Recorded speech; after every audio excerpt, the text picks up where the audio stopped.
Welcome, friends. In fact, it's a great occasion to meet again.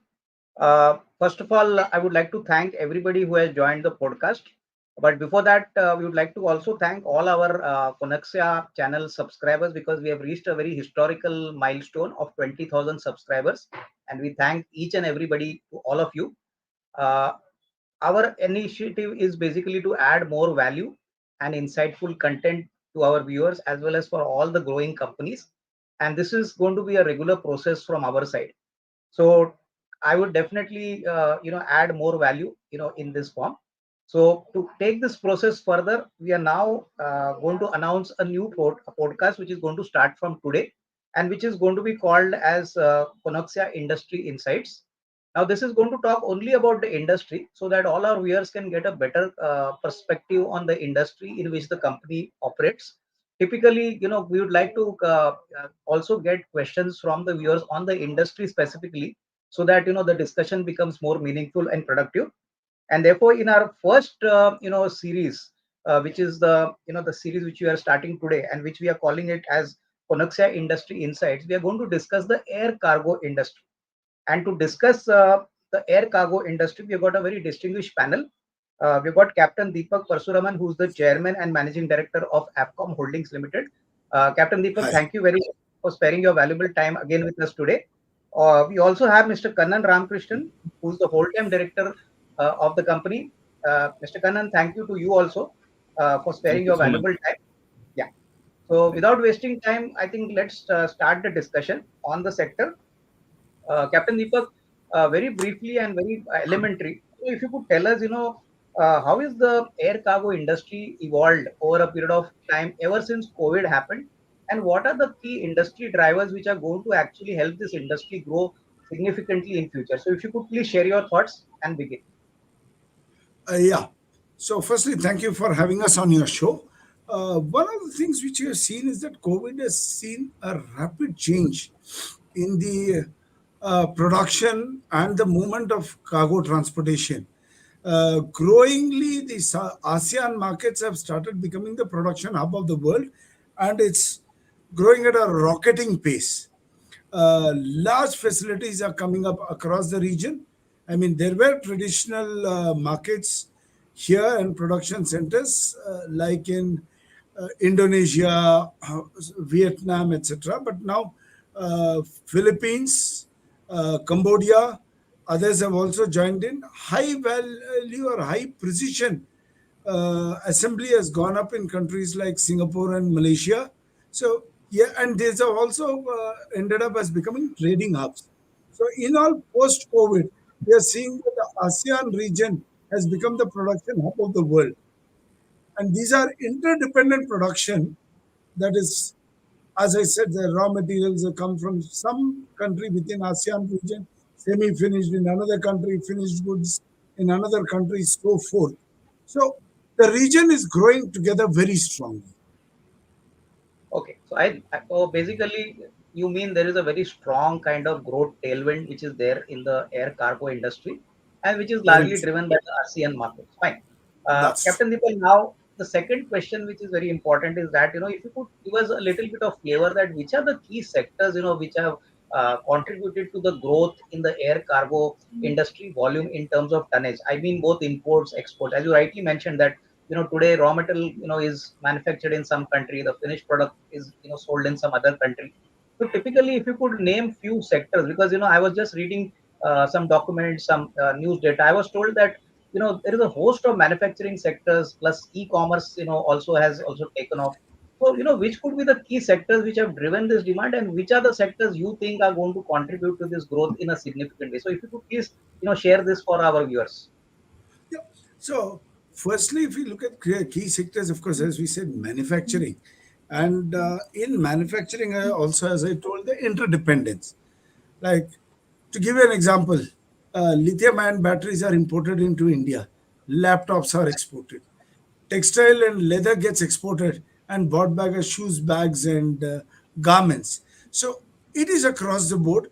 Higher end technology production is also getting partly, what should I say, the input raw materials are being manufactured in India, and goes back and comes back as fully manufactured goods. So it is across board, from engineering, pharmaceuticals, high-end electronics, down to automobile components.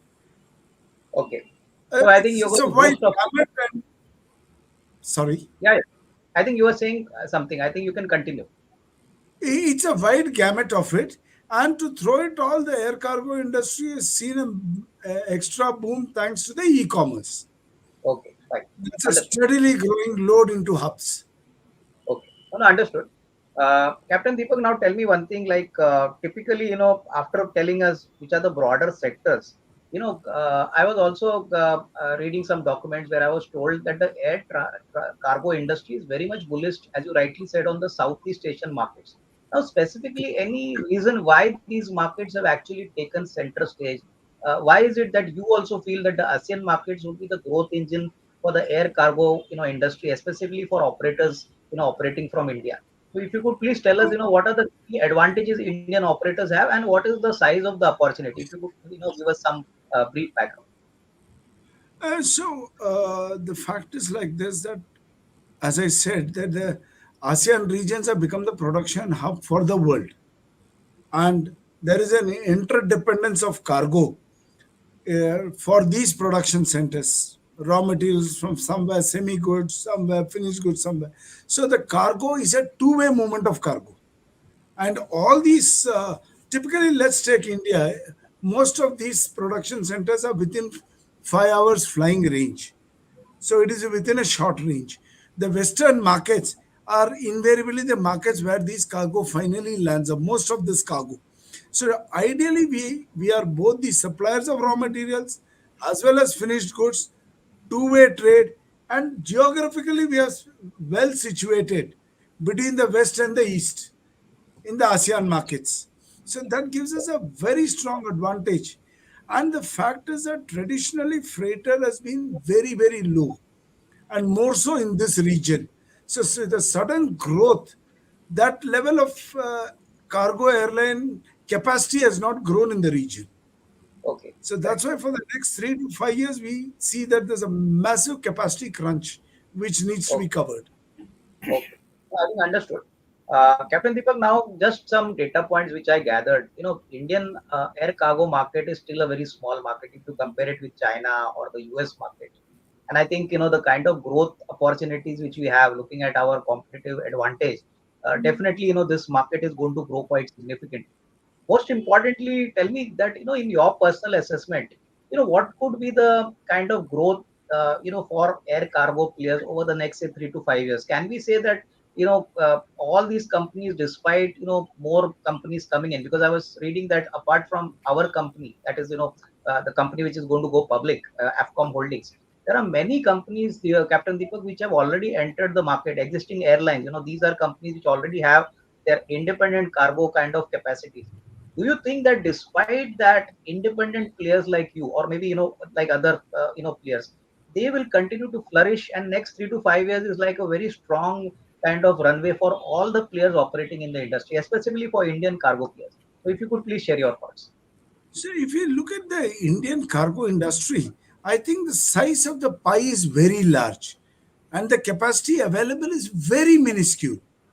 And given the 5 to 6% growth year on year that is projected for the next 5 years, I think the capacity crunch will only tend to increase. And the reality is that it takes a long time to put a cargo airline and a cargo capacity in place. So Okay. the demand and supply will remain skewed for a long time to come. So it's going to be a very, what do you say, high demand industry for the next five Okay. years at least. Okay. Just Okay. to Now, add this point, yeah, yeah, yeah, Mr. Mr. Avinash, Kannan. just to add to this point, in India, in 2022, the data point says that the cargo was 2.2 million metric tons, and the government has given an estimation that it is going to reach 10 million metric tons in the next 3 years' time.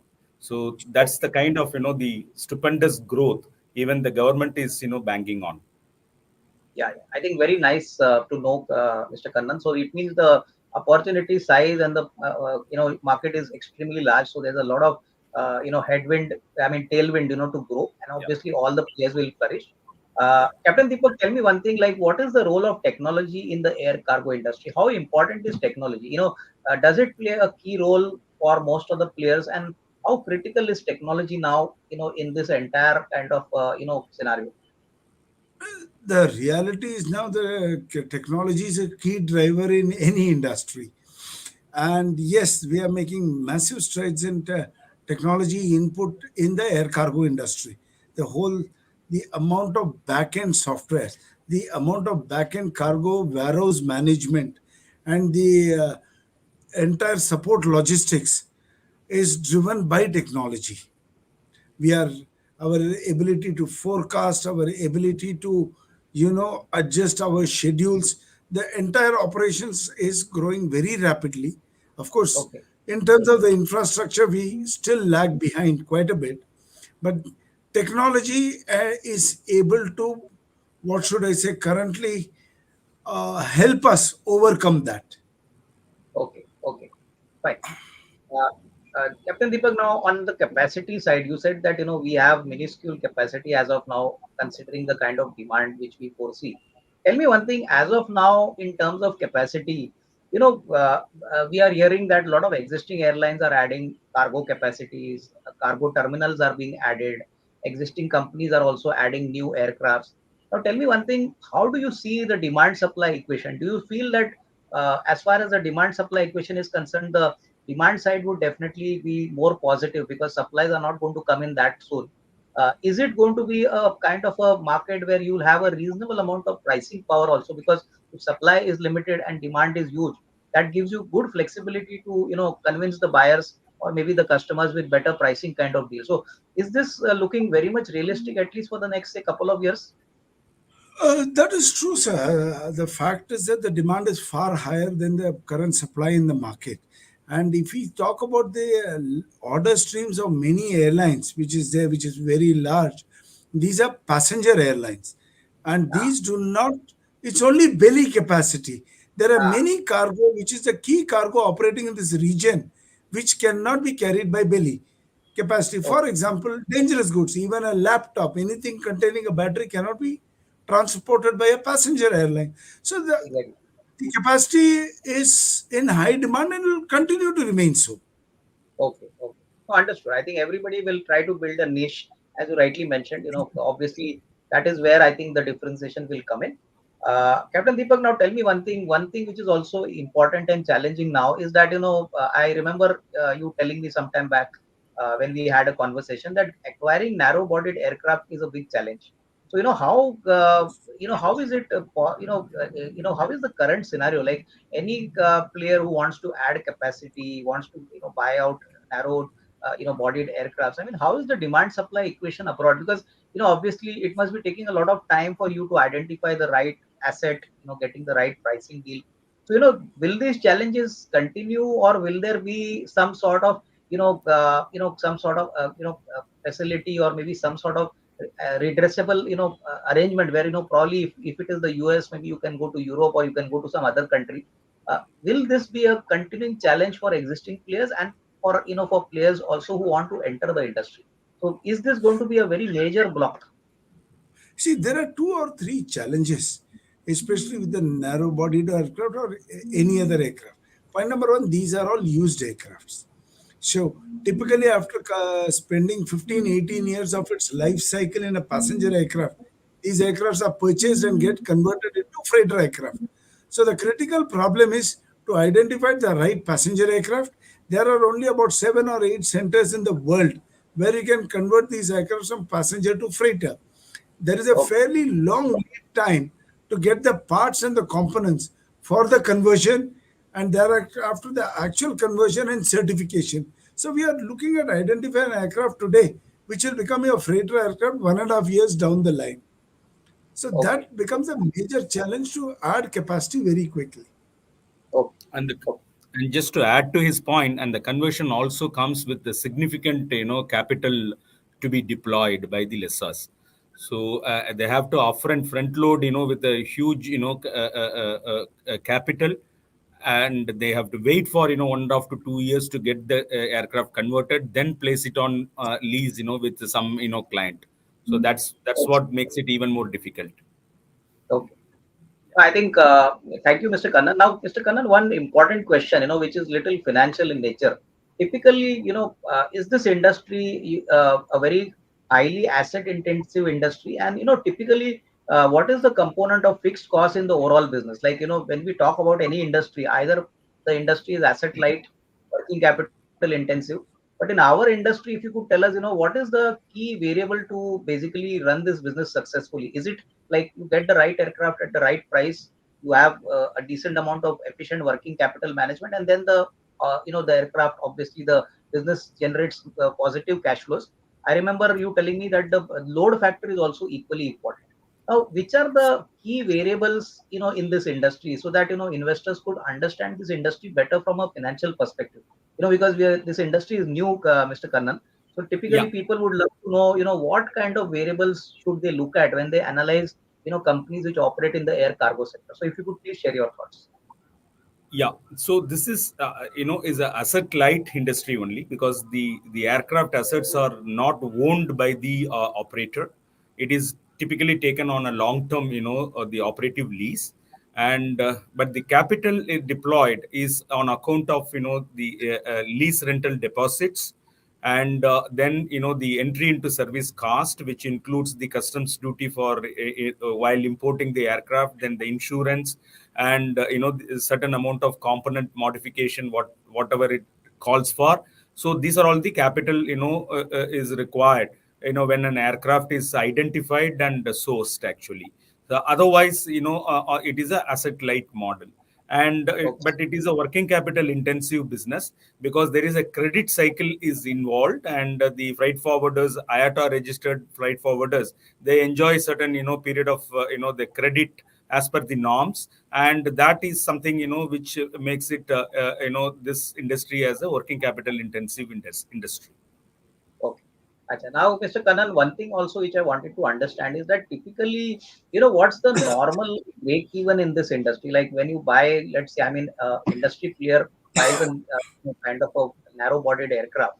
Typically, what are the kind of break even levels which considered healthy? Because this is also a financial topic.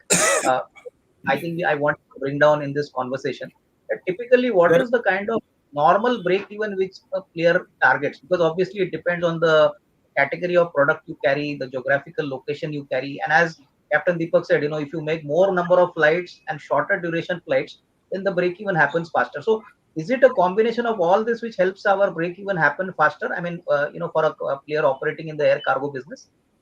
you're absolutely right, sir. I mean, it's a combination of four important factors. One is, of course, the right asset, and at a right lease rental, that makes that as a beginning point, and then the number of hours where the asset is being put into use, and even that what is the kind of sector you operate. That is we call that as a kind of block times. It is not a very shorter sector where the number of landings becomes higher, and by which you indirectly end up spending more money for your maintaining of the aircraft. So that is also play a key role. And the third very very important factor is that the cargo load factor. So you select your routes in such a manner that you get a yield on either word, either direction, so that it is not that only the yield is good at one direction, where on the other direction it is not all that good.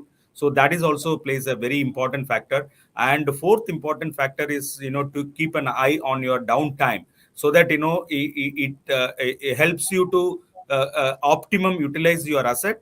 And plus it also has got a direct consequential effect with your clientele also. So this all the four factors are very important.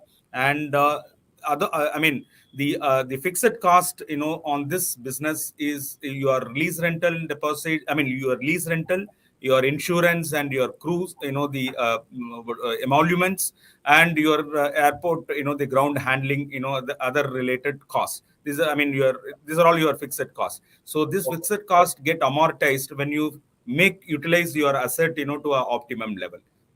Okay. No, I think very nicely articulated by you, Mr. Kannan. Thank Now, Captain Deepak, one related question after Mr. Kannan spoke to us now is that typically when when a new aircraft is inducted by any player, I'm talking it from a pure industry perspective. Typically, what's the timeline where such aircraft goes for maintenance? It's out of service. So typically, after let's say, a particular period of time, do these aircrafts require proper servicing? Do they require to be replaced by some other aircraft? So how does the industry work? Like, is there some sort of planning which is done in advance where that okay, in the next 1 month this aircraft is going to go for overall maintenance, so you need to have another aircraft in its place. So if you could tell us, how the variables in this industry work, because the asset is very critical in the air cargo industry, and you need to have an asset which is very solid and which works efficiently. So if you could please tell us something on this. You're absolutely right, sir. The first aspect is that the right kind of an asset, which is has a very high level of dispatch reliability. So identifying the right asset is the first point. Yes, as far as the maintenance of aircrafts are concerned, these are very strongly published and highly regulated and monitored activity. If I have an aircraft, its entire maintenance goes on the basis of number of flying hours or calendar time, whichever is earlier. So if you want, you can plan the entire maintenance activity for the next 30 years. It is that well defined and documented. Okay. So we are even aware of the spares that is required, everything that's required over a long period of time. We have some internally organization within the company called CAMO, Continuous Airworthiness Management Organization, which continuously, you know, keeps forecasting the various maintenance activities across a long period of time. We have three schedules. That is one that's published for the next 30 days. What is the maintenance activity in the next 1 year and the next 5 years? And these are all dashboards which are monitored daily. Okay, fine. Understood. Captain Deepak, now one more related question, again, related to the aircraft. When any company buys a narrow-bodied aircraft, typically, what is the license period which is given to you? Is it a perpetual license, or is it, for a particular fixed period?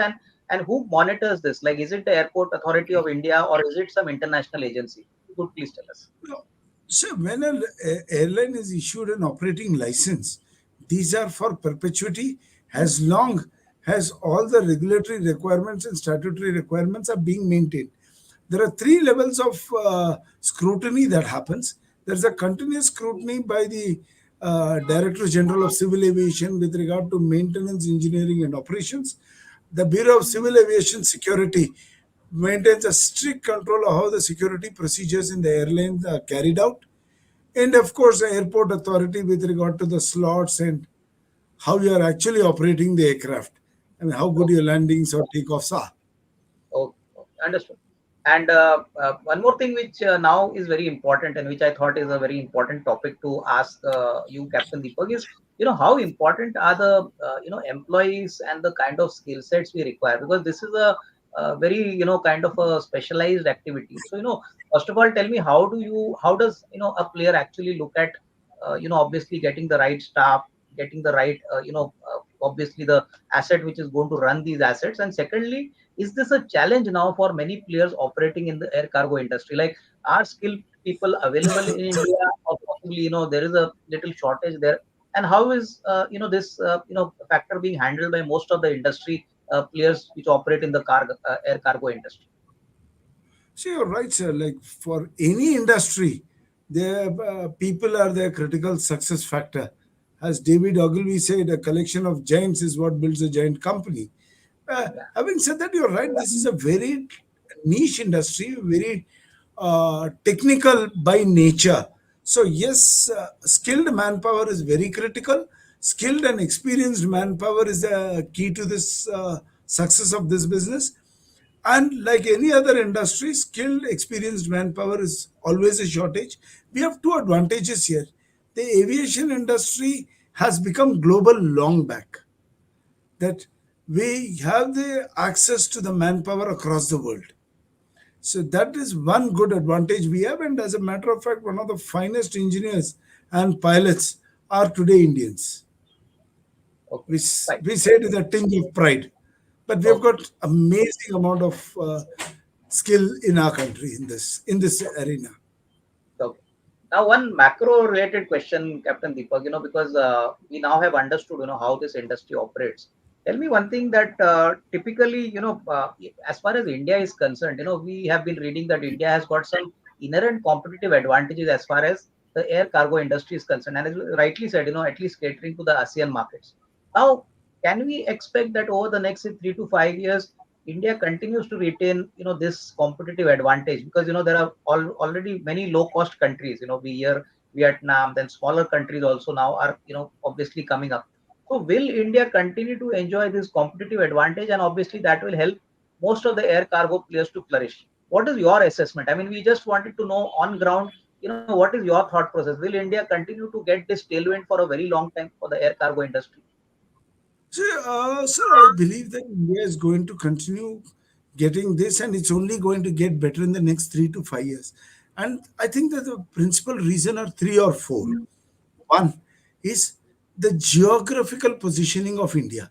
While the ASEAN countries to our east has become the production center, the Western countries are the larger markets, and we are ideally positioned in the middle. And not only that, we substantially contribute to these production centers either by way of being customers to their finished goods or by way of supplying many of the raw materials and semi finished goods for these production. India is becoming a gateway for the Western world where most of these commodities end up. The second thing which is growing is a rapidly growing African continent and their increased trade relations with India and the far Middle Eastern, or what should I, I'm sorry, the Southeast Asian countries. So India again is right in the middle with a Okay. value add. So I look at India growing into be a hub between the East and the West. Okay. We are So so ideally basically, located as far as the air cargo business is concerned. yeah. Just to add So to his basically, point, the captain's yeah, point, Mr. Kannan. Yeah. the government, also has announced, this vision of creating, India as the kind of hub.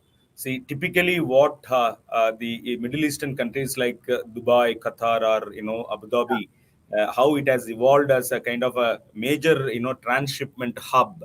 So the government is, planning, India to, make one such, transshipment hub. So that is an additional advantage for the growth of the air cargo industry. Okay. So I think very Absolutely. nice. Yeah. Yeah, Mr. Captain Deepak, please continue. No, no, just to add to what Mr. Kannan said, that there are two factors that India geographically is much larger compared to many of the Middle Eastern countries. We are directly value adding in the production, like semi finished goods coming here, getting finished, and going to the Western world. We are hugely becoming a supporting base for South and West African countries, more so in industries like electronics and pharmaceuticals. And the growing Middle Eastern strife and the West Asian conflict is further hardening the freight rates and making it difficult. And the cargo seems to be passing through India. That just adding Oh, to that. yeah, I think very logical explanation, Captain Deepak. So I think this is also one factor which is aiding, India, basically, companies which operate from India, which is very valid because, we have seen what troubles have happened on the Red Sea also. So that also has also, to a certain extent, contributed to the growth of the air cargo sector. So I think we Yeah. had a very good discussion. Now, let's do a small other exercise. Let's have a small, session for the Q&A because a lot of people have joined.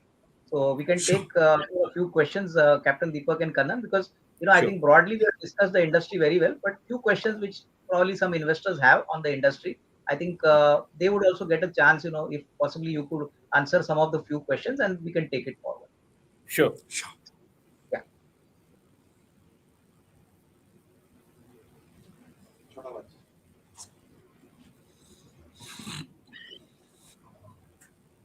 Okay, the first question has come from one person called Arjun Verma. He says, what are the current growth trends in the air cargo industry and what factors are driving this growth? I think we repeated this, but if you could just briefly, answer this, Captain Deepak. As I said, sir, one, the ASEAN countries are growing to be the production hub and interdependence and non availability or lack of cargo airlines existing in this region is one factor, and the growth in this sector is projected much higher. Today, the demand is far greater than the supply. So these are some of the factors which are critical here. Okay, understood.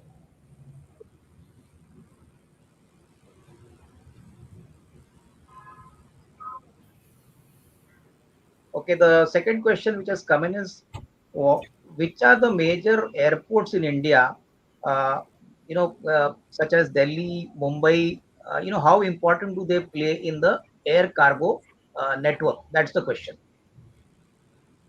So Mumbai is today the probably the largest air cargo hub in the country, followed by Delhi. Uh, Chennai is coming quite close, and it is increasing. But in terms of order, it's Mumbai, Delhi, then comes Chennai. Bangalore is now growing as a what should I say, connect for connectivity. But that's a fact. Mumbai and Delhi lead today. Okay, so it is Mumbai and Delhi, rightly. Correct.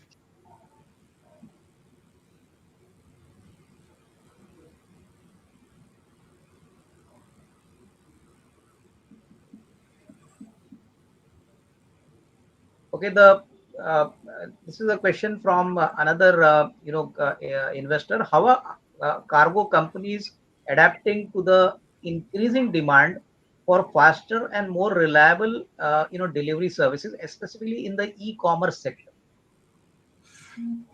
So there are two or three things. If we look at the macro level, the airports are developing, infrastructure is developing. As far as the airlines are concerned, yeah, we are providing the connectivity hub to hub.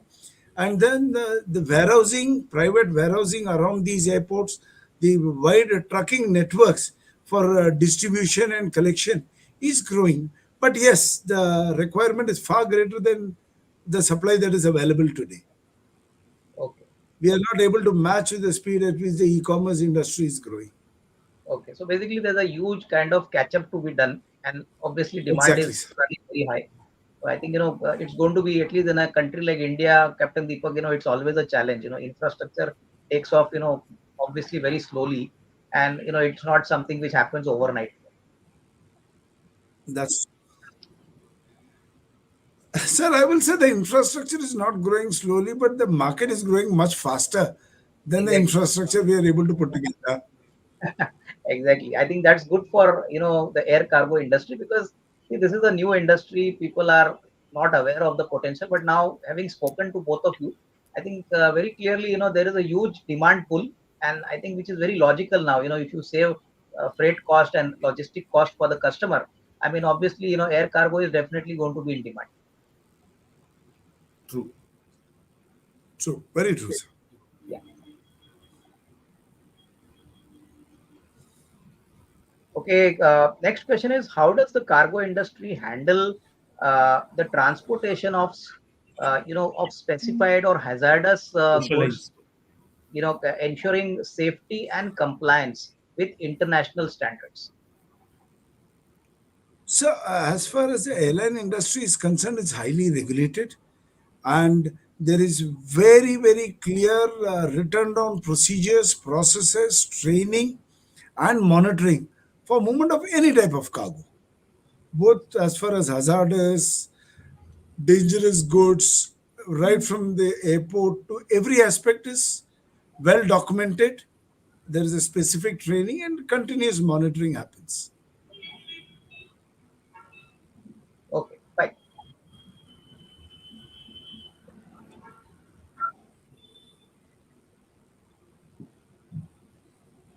Okay, what role does Well, to digitization answer play? this, Yeah,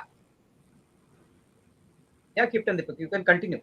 so as far as digitization is in any industry today, IT technology is the key, and every aspect of air cargo industry is highly supported, and tracking of cargo by the minute is also possible, and it is being done.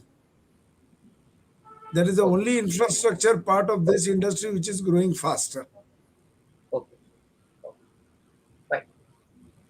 I think that point was added when you said that technology plays a key role. So, this is something which I think aids the growth of the air cargo industry in a much better way, because that helps you to be close in touch with the logistic, support systems, when you want to talk to your customers, when you want to actually know what's the status of your cargo at any point of time. So digitization is definitely a big positive and which will be a crucial part, for the air cargo industry. Absolutely.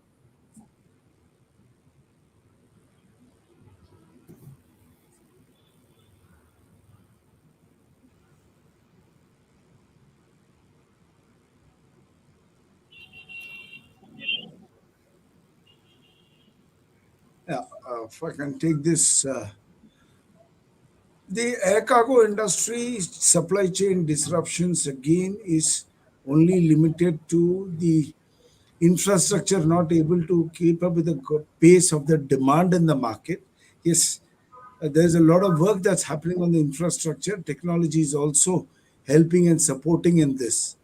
So the only way these supply chain disruptions can be cleared is by increased infrastructure and air cargo capacity increasing. Okay. So otherwise, Captain Deepak, basically, when you say basically, due to disruptions and basically logistic management, obviously, these are things which constantly, obviously do affect, players here. But I think currently, whatever logistic support or whatever obviously the industry operates, that is somewhat globally aligned. So it is not something only connected to Indian players. So you operate in the global market, so obviously players who are largely operating from India to some other country like ASEAN countries, these systems are well in place. Of course, if some untoward disruption happens, then it could obviously impact business, but that is Yes, a sir, one that in a million is, kind of opportunity. you're absolutely right. That is extra, that is beyond our control. Correct, exactly.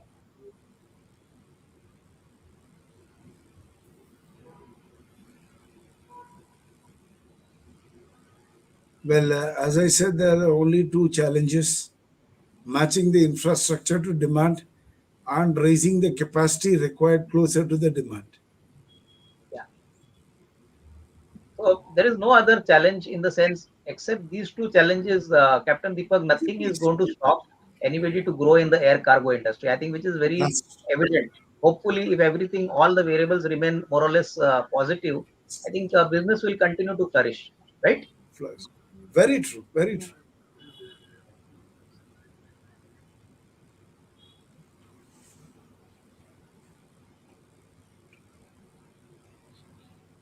Yeah, well, so as far as the geopolitical tensions are concerned, and the strife, like we saw the Ukraine-Russia conflict, or now the West Asian conflict, which is just getting worse by the day with the recent happenings of yesterday.